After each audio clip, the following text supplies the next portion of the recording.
Time once again to take a look at what's new in Warframe this week, and we shall start with the Archon hunt because it is Archon Nora for an Amber Archon Shard, meaning Bird 3 will be selling a Crimson Archon Shard. So, Spy Mission, followed by Disruption, then take on Nora to get a hold of an Amber Archon Shard. For normal Duviri circuit, your choice of frames this week is Necros's parts, Valkyria's parts, or Oberon's parts. For the Steel Path Duviri circuit for Incarnate Genesis devices, it's Bratton, Lato, Scanner, Paris, or Kunai. If you have all of these, of course, you can go for Rivens with the Rifle Riven, Pistol Riven, or Melee Riven, or 20,000 Kuva. Nightwave does end on Thursday, so it's worth getting in there to spend your Nora Mix Volume 7 creds, because come Thursday they will basically be completely useless. But in the meantime, Elite Acts, kill 100 Xmas enemies, and kill 1,000 enemies on the Steel Path. To be fair, you probably do both of those at the same time. Normal Acts, complete 8 zones of Sanctuary Onslaught.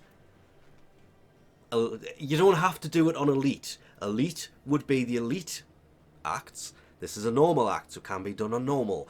And collect 15 decrees in a single Duviri run. Or circuit.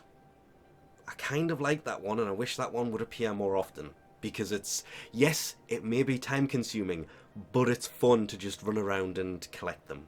Cred offerings this week, there is the usual. Harrow's alternate helmet, Hildren's is there. I mean, Gaia's does look nice with the crown on there. Wait, did I? No. There is the Graham Solstice skin blueprint. Remembering this is the blueprint to actually build skins, not the actual skin itself. There is the Fulman Solstice skin. Oh, blueprint. I love that. Remembering in its alternate firing mode, you do take the giant thing off the end of it and it becomes a silent weapon. Not really any new helmets in here, and we just don't talk about his helmets anymore because they're pretty much constantly there. There is Wild Frenzy augment for the Grakata, the Shotgun Scavenger Aura, Deadeye Aura. Useful if you're using sniper rifles because plus 52.5% damage. Precision Strike for the Tonko. Range advantage for the dual-wielding Jagora. Energy Siphon Aura. Pistol Scavenger Aura. The Heck Desert Camo Skin Blueprint. The Tonko Desert Camo Skin Blueprint, as well as the Falcor Shock Camo Skin Blueprint. I was really hoping you were going to actually do that. Sometimes you do it and it just doesn't. The melee weapon doesn't come out properly. Love it when it does that. The Saturn 6 ornament still has not been fixed. It's a landing craft decoration. It is about that size. But you can't really say it like you can all of the rest of them, because there is also the Glassmaker ornament. These are landing craft decorations. It's not actually that big. It is more that big inside of your orbiter. There is the Wolf Beacon. The only way to get the Wolf of Saturn 6 to come after you to get the parts for the Wolf Sledge is by taking him out, but you have to summon him, so Wolf Beacon. You can have many, you can only use one per mission. We have the blueprint to build the Heat Dagger. Even though it doesn't say blueprint, it is in fact a blueprint to build the actual Heat Dagger. This thing is a ton of fun. Nora stencil for your personal quarters. The Glassmaker emblem. Emblems, of course, go on your shoulder. Saturn 6 emblem is also there. We have Recharge Barrier augment for Volt. I don't mention that mod that often, I just usually skip over it, but it got me. There is Focused Acceleration for the Tetra, and Ember's Purifying Flames, but just remember, Nightwave does end in 3 days and 18 hours. I believe they said it was about 2 PM on February 6th, Volume 7 will end. Volume 8 will begin about 2:30 PM ET. And with it comes, well, we could go down here and go, in the following, blah, blah, blah, blah, blah, blah, blah. The bike is going to be level 5. So the second week of this, which is basically next week, you're going to be able to get a hold of that bike skin.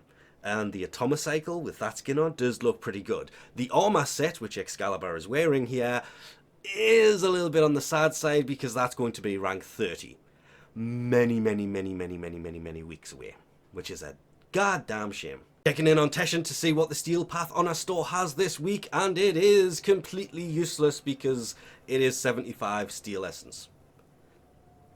More I think about it, people are right. It's not massively expensive if you are on the hunt for a Zor Riven. Checking in with Necraloid for the Deep Archimedia missions this week. It will be a survival mission where the life support towers are disabled. The Necromechs will spawn every 90 seconds, and when you kill them will drop 6 life supports, and all enemies have Overguard equal to 50% of their max health.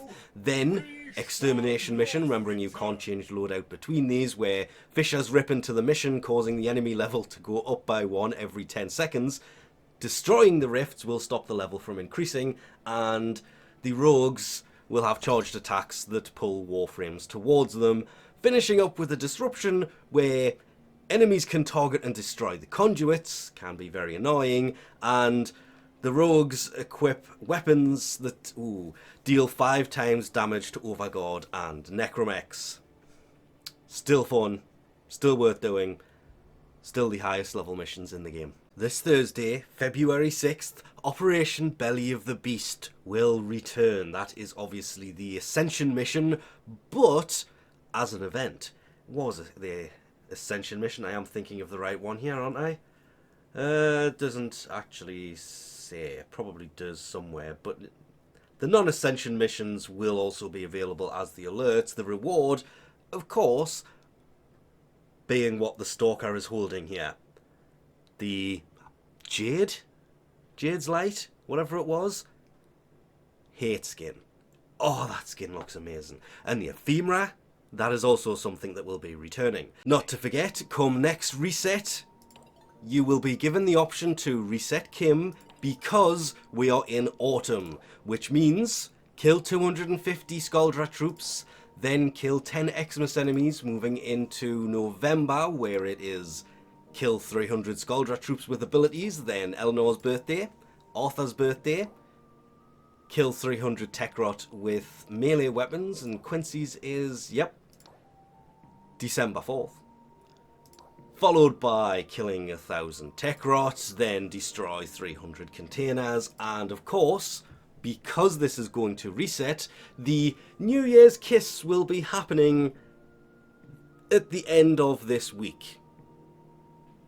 Because that's when we have the reset, and this goes back to winter will come around again. So you have until then to get ready for the New Year's Kiss, and I don't want to really go too much into that. They have mentioned that there may be changes coming in this soon, but I will see it when I believe it. With that, we'll leave this off here. Thanks for watching, and I'll catch you next time.